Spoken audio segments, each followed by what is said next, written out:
Alright, so we just ended class by looking at finding an equation and then finding a predicted value based upon that equation.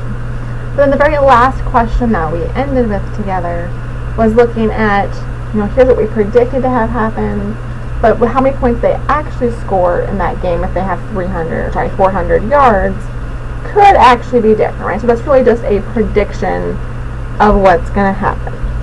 Doesn't mean that's actually what's going to happen. So this brings us to the new idea here. So we make a prediction, and we used our statistical data to make that prediction. It is still just that, it's a prediction. What actually happens could be different, could actually be right, but what we would actually like to know is how far off our prediction was. So that's going to be one of our goals here. So this measurement actually has its own special name in statistics. Is what's called a residual.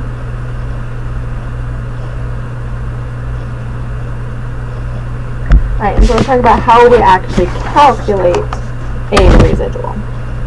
So a residual, and I could get this to you more in math, I'm going to do it in words first, is your observed value or your actual value minus your predicted value. For those that like symbols a little bit more, the observed or the actual value is y, and our predicted value of y is y hat. Right? That's actually what we found with our equation that we have. So just like with any other type of calculation we've talked about, we want to talk about what kinds of values could happen and what we would like to see happen. Well, let's first talk about what we want to get. What we would like to get is 0. This would be the perfect ideal world for us.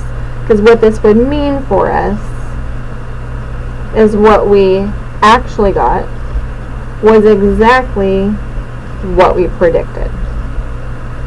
Alright, so this overall here is our goal. Because this would mean we perfectly predicted what was going to happen. Now, of course, other things can happen. We can get a positive number, and we can get a negative number. What a positive number would mean for us is that the observed value, or the actual value, was greater than the predicted value.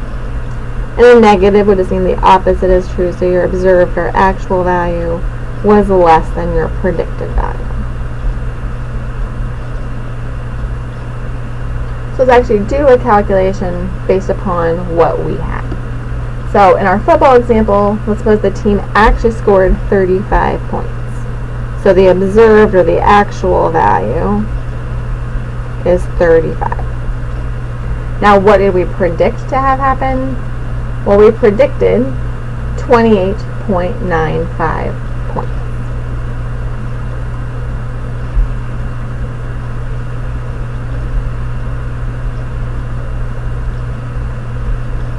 So then if I want to calculate my residual, it's just my observed or actual value minus my predicted value, which would give me 6.05. And it also says we're going to interpret this number. So I would say that the team scored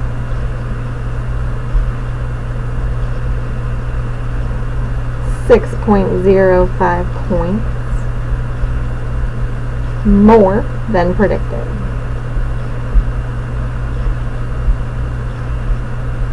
And that more part, that's what our residual being positive would mean. Right, the 35 is higher than the 28.95, so they scored more points than predicted. This number just tells us how many more points did they score than what we predicted to have happen.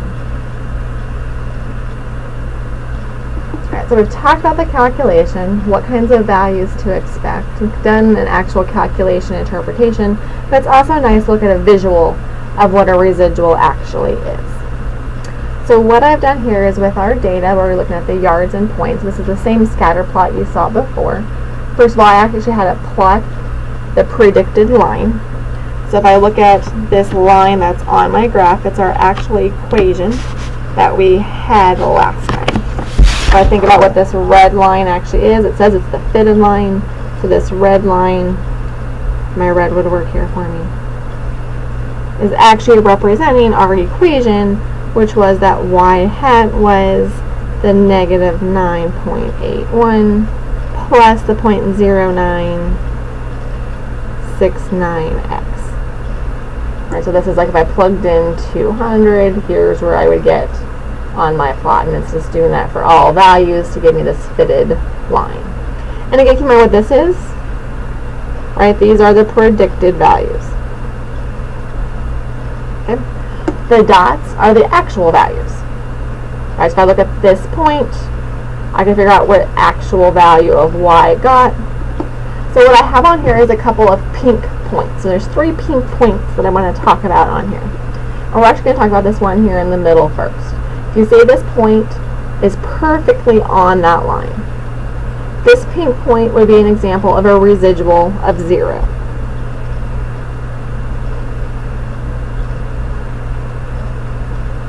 That's what a point would look like if the observed and the predicted was exactly the same. So any point that's on the line has a residual of 0. Now if I look at my point over here, what this line represents is your actual residual calculation.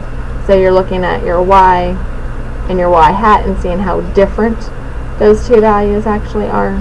So this point here is going to have a positive residual because it had to go up to get to it. So anything that's above the line is going to have a positive residual because the actual value is higher than the predicted value. And just doing again to our order of subtraction that we do observed minus predicted. So anything that's above the line, the observed is higher than the predicted, so it's going to give you a positive residual. Versus this pink point I have over here, since we have to go down from the line, this one's going to have a negative residual. So I think that's below the line. It's going to have a negative residual because its actual value is lower than what we predicted to have happen. So that's just kind of a quick visual representation of a residual. So I mean, the reason why residuals are important for us, so if we go back to the idea here where we talked in class. So when we're looking at this, the idea of how this calculation is done, that StackWrench is doing for us, so this least squares regression term that I mentioned here minimizes the distance from each point to the line.